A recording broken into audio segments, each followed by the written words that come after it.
Chapter 1. The Unseen Branch. Everywhere we look, people demand integrity. In our elections, in our food, in our governments. But there's one branch we never question: the judiciary. Chapter 2. The Hidden Problem. Judges decide lives, property, and freedom. Yet most citizens have no idea who judges their judges. If a politician lies, the press investigates. If a corporation cheats, consumers fight back. But when a judge twists the law, the file vanishes into a system few can afford to challenge. Appeals cost hundreds, sometimes thousands of dollars. Most people simply give up. And oversight? It's almost non-existent.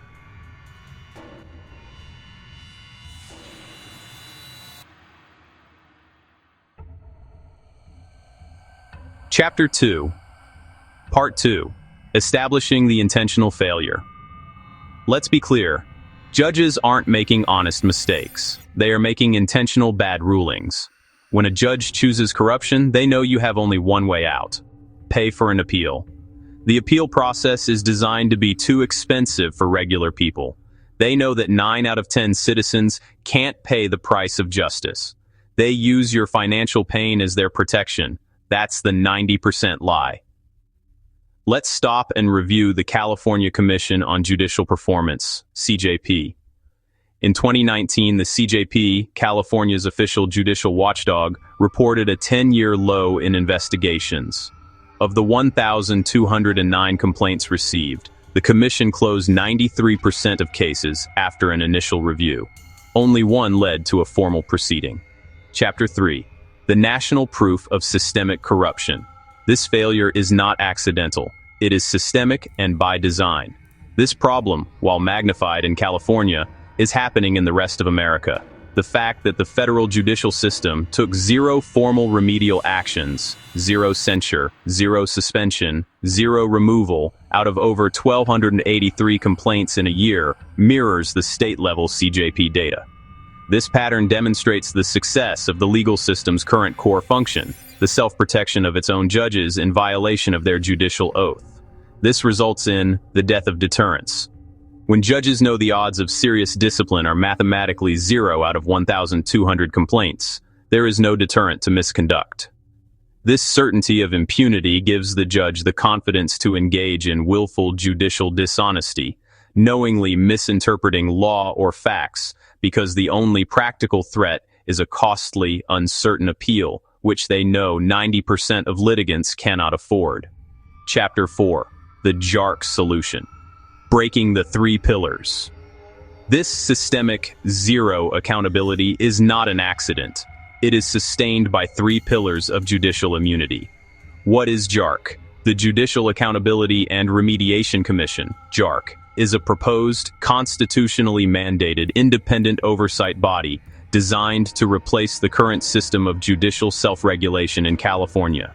The JARC is designed to break all 3. First, the death of deterrence. The current system teaches the judge they are safe because the only threat is a costly appeal. The JARC shifts the threat entirely, from the cost of the appeal to the certainty of a mandatory ethics audit. Second, we must eliminate the judge's best defense, the merits of decision, shield.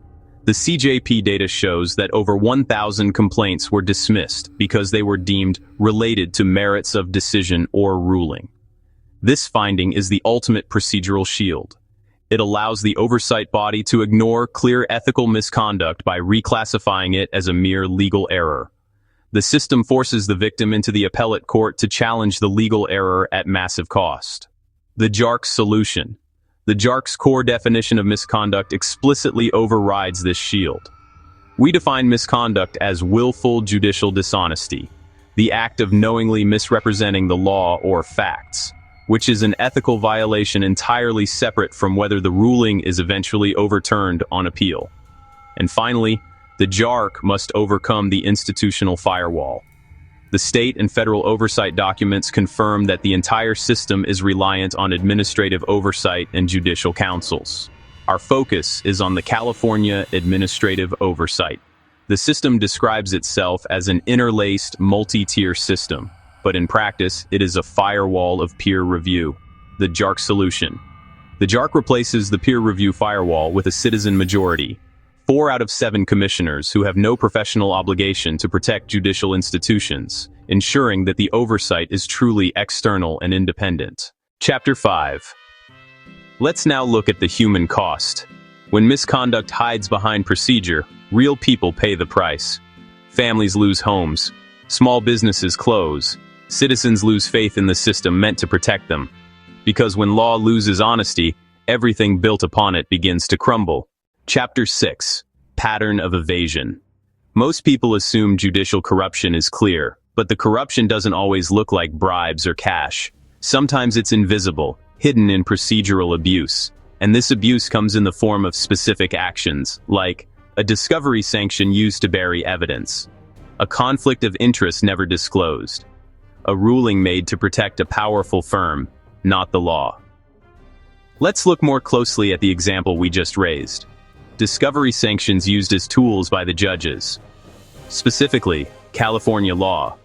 CCP Section 2023-030 clearly states that a discovery, evidentiary sanction can only be imposed if a party acted without substantial justification.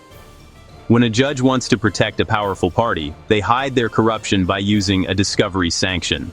This is a procedural ruling often used to punish lawyers and their clients, but the judge uses it to impose the court's death penalty, a discovery sanction in form of evidentiary or terminating sanction that can end your case forever. While the law, CCP Section 2023-030, states a sanction requires a lack of substantial justification, the judge's true power lies in the fact that the Court of Appeal must honor their wide discretion in applying that standard. In California, an appellate court reviews the judge's sanction using the highly deferential abuse of discretion standard. They will not reverse the sanction unless it was arbitrary, capricious, or patently absurd. That is the entire hiding place.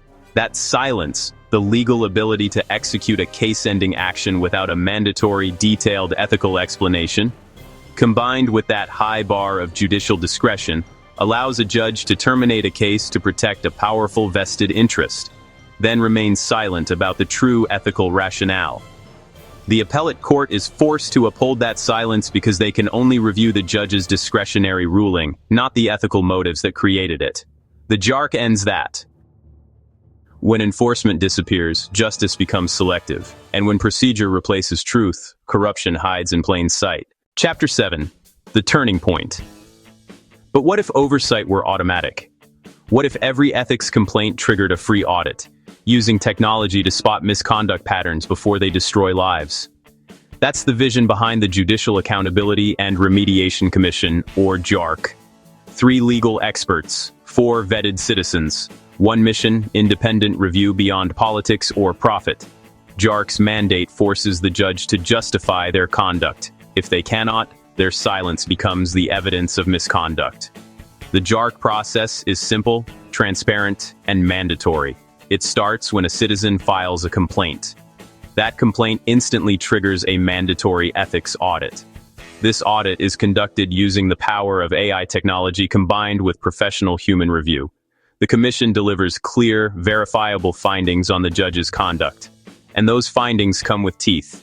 The JARC possesses the same disciplinary authority as the current system, including the power to issue public censures, suspensions, and mandatory recommendations for removal from the bench. And those findings are released to the public in an official public report. Chapter 8. Restoring Faith. We don't need to dismantle the courts. We just need to bring them back into the light. Oversight isn't rebellion, it's renewal. Transparency isn't treason, it's patriotism in its purest form. Imagine a courthouse where every ruling, every sanction, every ethics review is visible to the people. That's the Republic of Integrity, justice seen and shared. Chapter 9. Call to action. This movement begins not in anger, but in awareness. The truth is not hidden, it's simply waiting to be seen. Subscribe, share, be part of the 8% needed to demand reform. Every view, every comment, every signature becomes a spark that reignites faith in justice. Because if we fail to act, corruption wins in silence. But when we act together, the light returns. We fight for posterity. As John Adams stated over 200 years ago, Posterity.